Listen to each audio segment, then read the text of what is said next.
Fala pessoal, tudo bom? Professor Cledinado, e nesse vídeo a gente vai começar uma série de resolução de questões do Enem. Mas eu não vou fazer separando por assunto, eu vou resolver por provas, ok? Então a gente vai ter uma série de 9 vídeos, onde eu vou preencher, resolver na verdade todo o Enem de 2019, em matemática, claro. Então se você conhece alguém que está se preparando para o Enem, dá a dica do canal e manda se inscrever porque vai sair vídeo toda semana, até mais do que um vídeo por semana, só resolvendo o Enem, ok? Então nele nós vamos revisar o conteúdo à mesma medida que a gente vai resolvendo as questões. Primeira questão é a 136, certo? Vamos à leitura da questão. O boliche é um esporte cujo objetivo é derrubar uma bola com uma série de pinos alinhados em uma pista. A professora de matemática organizou um jogo de boliche em que os pinos são garrafas que possuem rótulos com números conforme mostra o esquema. Um aluno marcou os pontos de acordo com a soma das quantidades expressas nos rótulos das garrafas que são derrubadas. Se dois ou mais rótulos representam a mesma quantidade, apenas um deles entra na contagem de pontos, ok? Um aluno marcou 7,55 pontos em uma jogada. Uma das garrafas que ele derrubou tinha um rótulo, na verdade, 6,8. A pergunta é, a quantidade máxima de garrafas que ele derrubou para obter essa pontuação é igual a... Então, vamos à solução dessa questão. Então, a questão fala que ele vai jogar a bola, né, vai derrubar algumas garrafas, e a pontuação dele vai ser a pontuação das garrafas que ele derrubou. Só que tem um detalhe. Bem aqui na questão, ele fala que se dois ou mais rótulos representam a mesma quantidade, apenas um deles entra na contagem. Então, vamos assim. Vamos ver o seguinte. Ele marcou 7,55 pontos, né? Certo, ele marcou isso aqui. E nos foi dada a informação de que uma das garrafas era essa aqui. Né? Porque ele fez 6,8 pontos. Ok, então a gente vê que ela é uma possível garrafa. Certo. Então, outra informação é que quando você tiver garrafas iguais, não vai entrar na contagem. Né? Então, eu já tenho 6,8 pontos. Quanto é que falta para 7,55? Você vai fazer 7,55 menos 6,8, que pode completar com zero, né? Então, fazendo essa continha aqui, 5 menos 0 é 5. Aqui é 5 é menor do que 8, então eu chamo de 15, né? 15 menos 8 vai dar 7. Certo? E aqui, como eu chamei de 15, diminuiu uma unidade aqui no próximo algarismo. Então, era 7, passa a ser 6. 6 menos 6, 0, vírgula abaixo de vírgula. Então, falta aqui para a pontuação 0,75 pontos. Ok. Então, de cara, a gente sabe o seguinte, 0,75, você vai ver que aparece aqui. Eu vou marcar com Czinho. Aparece aqui, né? Nessa garrafa. Mas 0,75 é o mesmo que 75 sobre 100. Né? Transformando o número decimal em fração, você pega o número sem a vírgula, desconsiderando o zero aqui à esquerda. Então fica 75. Quantas casas após a vírgula? 2. Então 2 zeros. 75 sobre 100 é uma porcentagem, não é? Que é 75%. Um número sobre 100 é ele por cento. E aparece nessa garrafa aqui, certo? E observe que aqui aparece 34%, não interessa. Essa aqui, 6 sobre 8, não confunda, não tem nada a ver com 6,8, certo? Então, ok? 6 sobre 8 não vai estar aqui no 6,8 não. Então, vamos trabalhar com 75 sobre 100. Vamos achar as frações equivalentes a ela. A gente pode dividir por 5, tanto o numerador quanto o denominador. Então, 75 por 5 vai dar 15. E 100 dividido por 5 dá 20.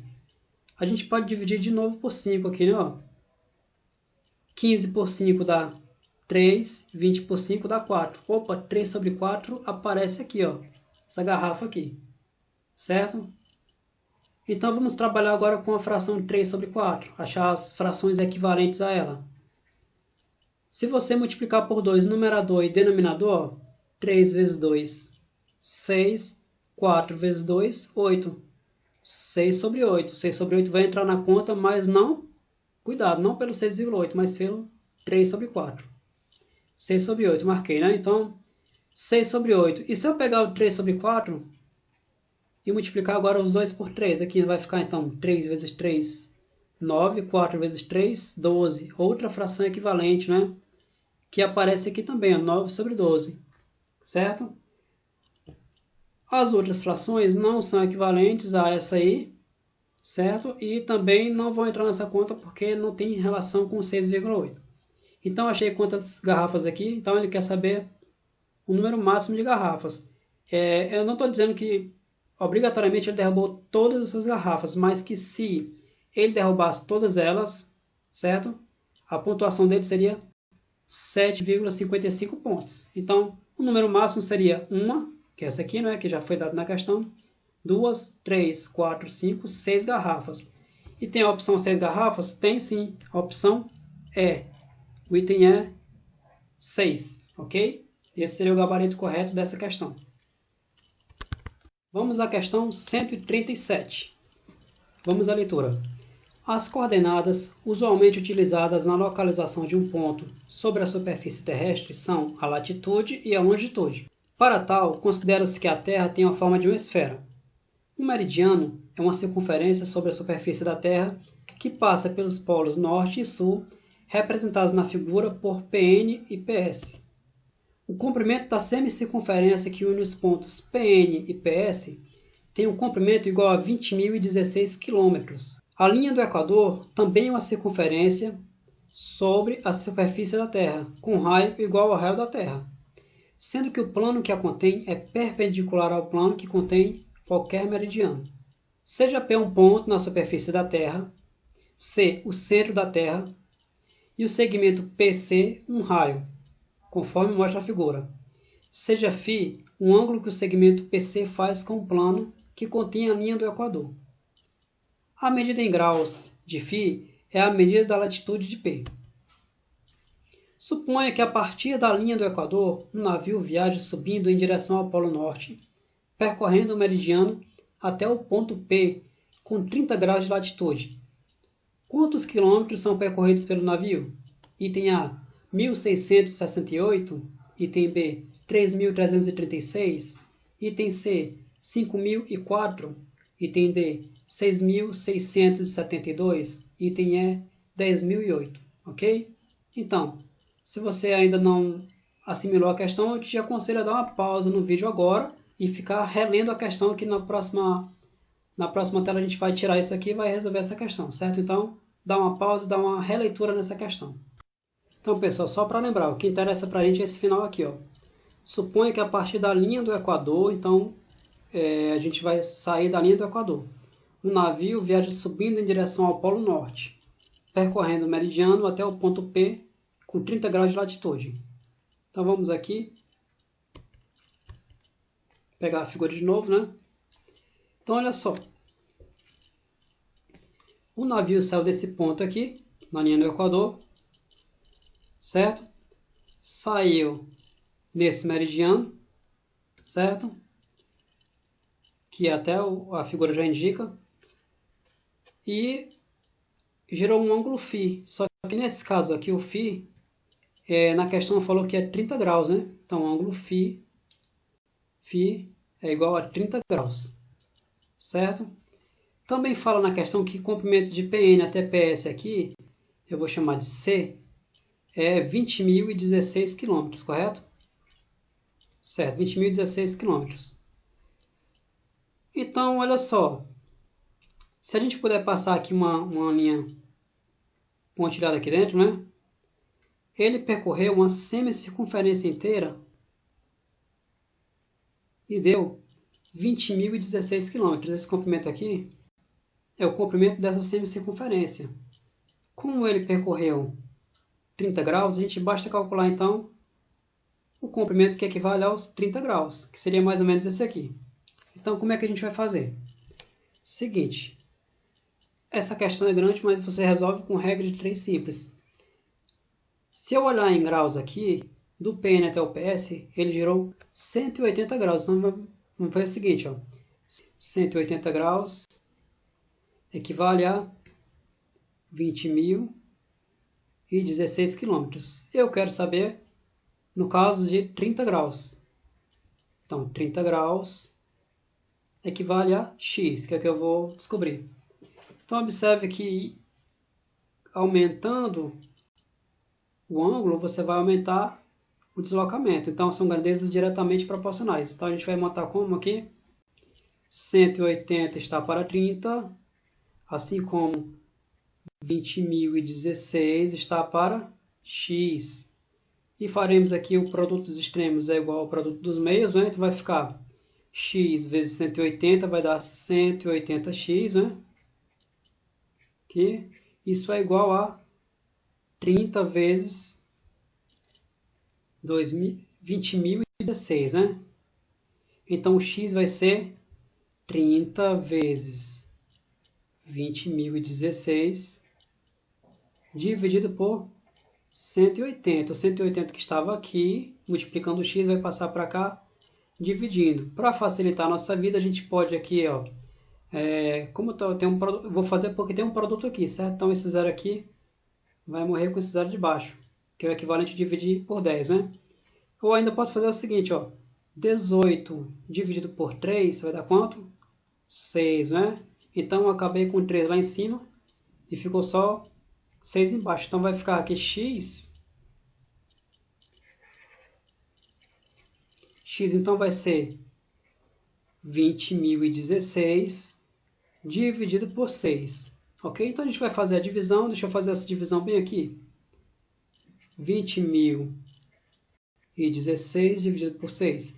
Se você tem dificuldade com divisão, tem um vídeo no meu canal para a gente rever a divisão, certo? Então você pode procurar na lista de vídeos e reaprender. Então vamos lá. 20 dividido por 6 dá 3, né? 3 vezes 6, 18, para 20, 2. Baixa o próximo zero aqui. 20 por 6 de novo, 3. 3 vezes 6, 18, para 20, 2 de novo. Baixa o próximo algarismo, que é 1. 21 por 6, 3 de novo, porque 3 vezes 6, 18. Para 21, 3. E baixa o último, que é 6. 36 por 6 dá 6. 6 vezes 6, 36. Para 36, nada. Então, dá exatamente x igual a 3.336 quilômetros. A gente tinha essa opção, né? A gente tinha essa opção aqui, que era a opção B, de bola, certo? Ok? Então, marca o B aí. E vamos para a próxima questão. Continuando mais uma questão, a questão 138. Vamos lá, a leitura da questão. Um asteroide, batizado de 2013 TV135, passou a aproximadamente 6,7 vezes 10 elevado a 6 quilômetros da Terra. A presença do objeto espacial nas proximidades da Terra foi detectada por astrônomos ucranianos, que alertaram para uma possível volta do asteroide em 2032. Certo? O valor posicional do algarismo 7, presente na notação científica da distância em quilômetro entre o asteroide e a Terra, corresponde a item A, 7 décimos de quilômetro, item B, 7 centenas de quilômetro, item C, 7 dezenas de milhares de quilômetros, item D, 7 centenas de milhares de quilômetros, item E, 7 unidades de milhão de quilômetros, ok? Questãozinha legal, né? Vamos à resolução dela agora. Então, gente, nessa questão é só para você relembrar da notação científica, que geralmente a gente usa ela quando o número é muito grande ou muito pequeno. Então, você usa potência de 10. Pega uma parte entre 1 e 10, né? E o restante multiplica em potência de 10. Nesse caso aqui, nós temos 6,7 vezes 10 elevado a 6 quilômetros. E quero escrevê-lo sem ser na forma de notação científica. Ou seja, eu vou tirar essa potência aqui. Então, para tirar a primeira vírgula, que é 6,7, eu vou escrever então 67. Tirei a vírgula, né? Se eu tirei a vírgula, significa que esse expoente 10 aqui, do 10, vai diminuir em uma unidade. Vai ficar então 67 vezes 10 elevado a 5, certo? E aí, isso aqui é igual a esse de baixo. Eu quero decompor o número ainda mais, né? Então vai ficar 67 aqui, né? E para multiplicar por 10 elevado a 5, é só observar o seguinte, ó. Como é potência de 10, é só acrescentar zeros. Quantos zeros?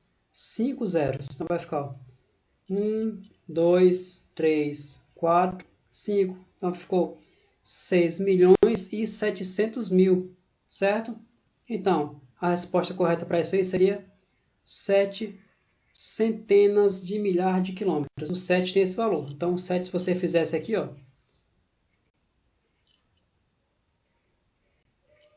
que seria a casa das unidades, dezenas, centenas, unidade de milhar, dezena de milhar e centena de milhar, ok? Então, com isso a gente encerra essa questão e vamos à próxima questão. A questão 139. A ingestão de sódio no Brasil, que já é normalmente alta, tende a atingir os mais elevados índices no inverno, quando cresce o consumo de alimentos calóricos e condimentados. Mas o sal não é um vilão. Ele pode e deve ser consumido diariamente, salvo algumas restrições. Para uma pessoa saudável, o consumo máximo de sal de cozinha, cloreto de sódio, não deve ultrapassar 6 gramas diárias ou 2,4 gramas de sódio, considerando que o sal de cozinha é composto por 40% de sódio e 60% de cloro. Considere que uma pessoa saudável, no decorrer de 30 dias, consuma 450 gramas de sal de cozinha. O seu consumo médio diário excede o consumo máximo recomendado diariamente em item A, 150%, item B, 250%, item C, 275%, item D, 525%, item E, 625%. Olha só, questão que envolve porcentagem. Isso mesmo, porcentagem. Solução dela tranquila, vamos lá. Ele fala aqui que, bem aqui, para uma pessoa saudável, o consumo máximo não deve ultrapassar 6 gramas diárias, né? Certo? E a pessoa aqui em questão, ela em 30 dias, ela consumiu 450 gramas. Ok?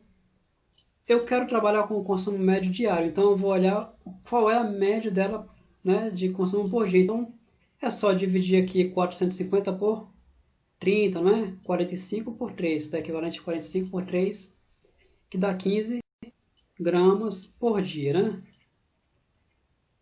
Ok. A questão fala que, eu já citei, né? O consumo não deve ultrapassar 6 gramas diárias. Então, essa pessoa consumiu 15 gramas diárias, né, em média. Logo, ela ultrapassou o recomendado. Então, a questão que ele pede é saber o seguinte: o seu consumo médio diário excede ao consumo máximo recomendado diariamente em... Então, qual foi o excedente aí? O que excedeu aí? O excedente, para a gente calcular, é só fazer o seguinte: 15 menos o consumo recomendado, que é 6.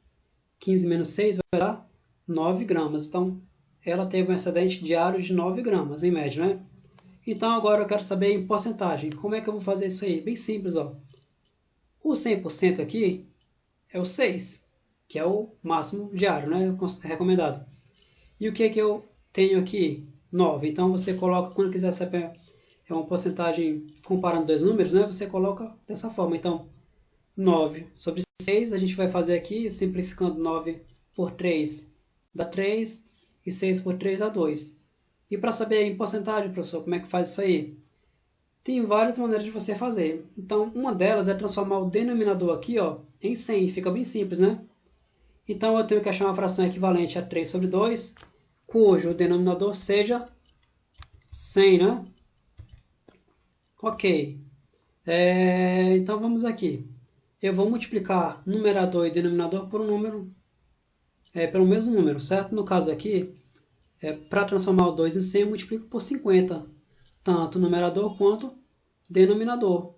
Se eu fizer isso nos dois, eu acho uma fração equivalente. 3 vezes 50, 150. 2 vezes 50, 100. Então, toda vez que eu tenho uma fração que o denominador é 100, ela é uma porcentagem. Então, deu 150 sobre 100, já está dizendo qual é a porcentagem. Qual é? 150%, item A, né? Olá, pessoal. Questão 140 para a gente encerrar o vídeo. Você deve estar cansado, mas eu acredito que você aprendeu muita coisa. Ainda vai aprender um pouquinho mais nessa questão. Vamos lá. Diz o seguinte, ó. Uma pessoa comprou um aparelho sem fio para transmitir músicas a partir do seu computador para o rádio do seu quarto. Esse aparelho possui 4 chaves seletoras e cada uma pode estar na posição 0 ou 1. Cada escolha das posições dessas chaves corresponde a uma frequência diferente de transmissão. A quantidade de frequências diferentes que esse aparelho pode transmitir é determinada por item A, 6, item B, 8, item C, 12, item D, 16 ou item E, 24. Questão legal de análise combinatória, mais especificamente do princípio fundamental da contagem. Então, vamos desenhar aqui. É o seguinte, ele tem aí 4 frequências, certo? Ele fala bem aqui, esse aparelho possui 4 chaves, né? Então, a chave 1, a chave 2, a chave 3 e a chave 4, certo? Cada chave ela pode estar na posição 0 ou 1. Então, cada vez que eu faço uma combinação, eu crio uma frequência. E ele quer saber o total de frequências. Ora, então, vamos pensar comigo. A primeira chave tem quantas possibilidades? Pode ser 0 ou 1. Então, tem 2 possibilidades. Vou ver a segunda chave. Quantas possibilidades? 2 também. Pode ser 0 ou pode ser 1. E a terceira chave, do mesmo jeito, 2 possibilidades. E a quarta chave, 2 possibilidades. A gente vai usar aqui o princípio fundamental da contagem, que diz que se eu tenho que tomar uma decisão de M maneiras e outra de N maneiras, o número de maneiras diferentes de tomar as 2 decisões é M vezes N. No caso aqui, a gente pode estender para mais de 2 decisões, né? Nós tomamos aqui, 1, 2, 3, 4 decisões. Então, a gente vai multiplicar aqui, deu 2 vezes 2 vezes 2 vezes 2, 2 elevado a 4, que é 16. Então, teria 16 frequências aí, item D. Ok, pessoal? Item D. Não se perde, não. Então, pessoal, por hoje é isso. A gente já tem um bocadinho de questão para você rever o vídeo quantas vezes precisar, anotar aí as questões, tentar refazer, ok? Então, não esquece de curtir o vídeo se ele te ajudou, de se inscrever no canal para receber as notificações, porque a gente vai continuar resolvendo essa prova até concluir todas as questões, certo? E ativa o sininho para as notificações, que é para você ficar sabendo quando sair vídeo novo. Ok? Tem os 3 botões para você apertar. Agradeço a sua parceria de ter ficado até agora e até o próximo vídeo, pessoal. Valeu!